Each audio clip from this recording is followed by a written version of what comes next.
कळमनुरीतील police आणि वकिलांमधला वाद विकोपाला गेला। वकिलांचं एकदिवसीय न्यायालयीन काम बंद आंदोलन होतं। वकिलाला शिवीगाळ करणाऱ्या पोलीस अधिकाऱ्यांना निलंबित करण्याची मागणी यावेळी करण्यात आली। हिंगोलीच्या कळमनुरी वकील संघाचे सदस्य ॲडव्होकेट रवी शिंदे हे फिर्यादीसोबत तक्रार देण्यासाठी कळमनुरी पोलीस स्टेशनमध्ये गेले असता पोलीस निरीक्षक यांनी त्यांना अश्लील भाषेत शिवीगाळ करून अपमानास्पद वागणूक देऊन पोलीस स्टेशन बाहेर हकलून दिलं। याच दरम्यान या पार्श्वभूमीवर हे तीव्र निषेध करत आंदोलन करण्यात आलं।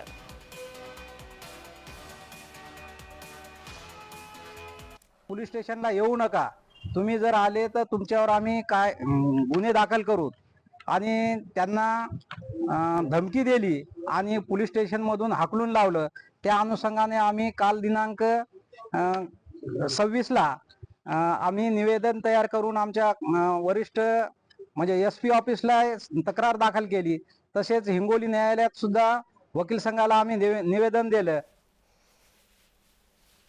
जे खोटा NC दाखल केलेली आहे आणि मला शिवीगाळ करून जी त्यांनी अपमानास्पद धक्काबुक्की केली, तर त्याच्या निषेधार्थ आज आम्ही निवेदन दिलेलं आहे आणि याच्या माध्यमातून मागणी केलेली आहे की मोहन भोसले, रघुनाथ शेवाळे आणि भिंगारे या तिघांच्या विरोधामध्ये गुन्हा दाखल करून त्यांना निलंबित करावे। अन्यथा या भविष्यामध्ये आम्ही कळमनुरीच नाही तर हिंगोली जिल्ह्यातले सगळे वकील बांधव SP ऑफिसवर मोर्चा पण काढणार आहेत आणि जे काही पोलिसांची एक प्रकारे अट्रॉसिटी वाढलेली आहे वकिलांच्या विरोधामध्ये त्याचा पण आम्ही निषेध करणार आहे।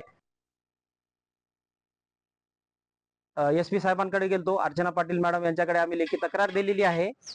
तर त्याच्यामुळे आज आम्ही SDO मॅडमला निवेदन दिलेलं आहे आणि त्या SDO मॅडमच्या निवेदनामार्फत आम्ही राज्याचे जे गृहमंत्री आहेत देवेंद्र फडणवीस यांना असं निवेदन दिलेलं आहे की संबंधित जे पोलिसांचा जो अत्याचार वाढलेला आहे आणि वकिलांबद्दल यांच्या ज्या भावना आहेत त्या खूप वेगळ्या आहेत। कारण की हे दुसऱ्या लोकांना चांगली वागणूक देतात, परंतु जर वकील जर पोलीस स्टेशनमध्ये गेला तर याच्या तळपायाची मुंगी मस्तकाला जाते। त्याच्यामुळं त्यांच्यावर कठोरात कठोर कारवाई व्हावी